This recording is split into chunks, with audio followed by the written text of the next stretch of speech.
Welcome to the Sword Art Online Wikia. This is your introduction to Aria of a Starless Night, the first of the two stories featured in Sword Art Online Progressive Volume 1. In this video, we will briefly cover the timeline, main locations, key characters, and events of Aria of a Starless Night. Thus, the video will feature spoilers from the first half of Progressive Volume 1.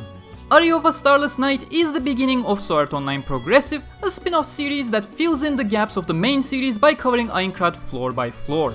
The SAO Wikia would like to remind you that spin-off does not mean Progressive is not canon, rather, it simply means that Progressive is released separately from the main light novels. Although the stories in the Progressive series have a few minor differences from the main series, these changes are considered as retcons to the original story that do not invalidate their canonicity. Aria of a Starless Night was first written as an original story to fill in the gap between episodes 1 and 3 of the first season of Sword Art Online anime adaptation. As the author wrote far too much content to contain in a single episode, the anime version of the story was greatly condensed. However, the author did not stop there. Aria became the foundation for a series of stories focused on expanding upon the Aincrad arc of the original series floor by floor. Aria is set just over 3 weeks after the Sword Art Online players turned prisoners became trapped in the floating castle, meaning that it serves as a sequel to the flashback at the beginning of Sword Art Online Volume 1, as well as the first day side story featured in Volume 8. The story covers the final days of Floor 1 and takes place in the final town and the labyrinth of the floor. One day, Kirito was exploring the labyrinth of Floor 1 when he stumbled upon an unusual sight. He wasn't sure what he was more surprised about, the fact that he found a solo female player with beginner equipment in the middle of the dungeon, or the flawlessness with which she executed the basic rapier sword skill that made it hard to believe she was just a first-time MMORPG player. Or that the girl named Asuna was so exhausted that she outright collapsed in the middle of the dungeon, which prompted the boy to carry her out to safety outside the dungeon. It was just over 3 weeks ago that Asuna, a diligent middle schooler, decided to briefly try out the new toy of her older brother on a whim and logged into Sword Art Online, only to find herself trapped in the floating prison.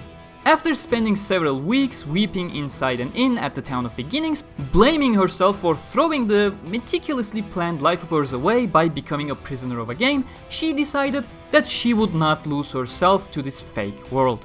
Yet her goal wasn't to survive, but rather to gain control of how she died instead. Having bought a bunch of starter rapiers, she set out to the fields, hoping to go as far as she could before she eventually died when her equipment inevitably shattered into polygons during her restless and reckless battles. Although Asuna did not appreciate the boy in black saving her from the fated clutches of death after she spent entire days holed up in the labyrinth, he did leave a mark on her, in addition to an invitation that would give her a way to avoid losing herself to this prison. The boss room of the first floor had just been found, thus a group of players were meeting in the town of Tolbana in 2 hours.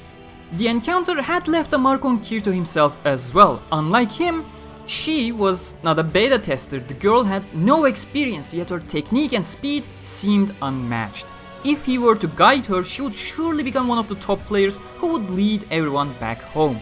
But for now, he had more pressing concerns. Someone was proving to be very persistent in their attempts to get him to sell his sword. His Anneal Blade Plus 6 was a top tier weapon for the first floor and would probably serve him well for at least 2 more floors. He had almost lost his life for the weapon when another beta tester named Copper, whom he had trusted as a friend, had tried to kill him to earn the prize for himself.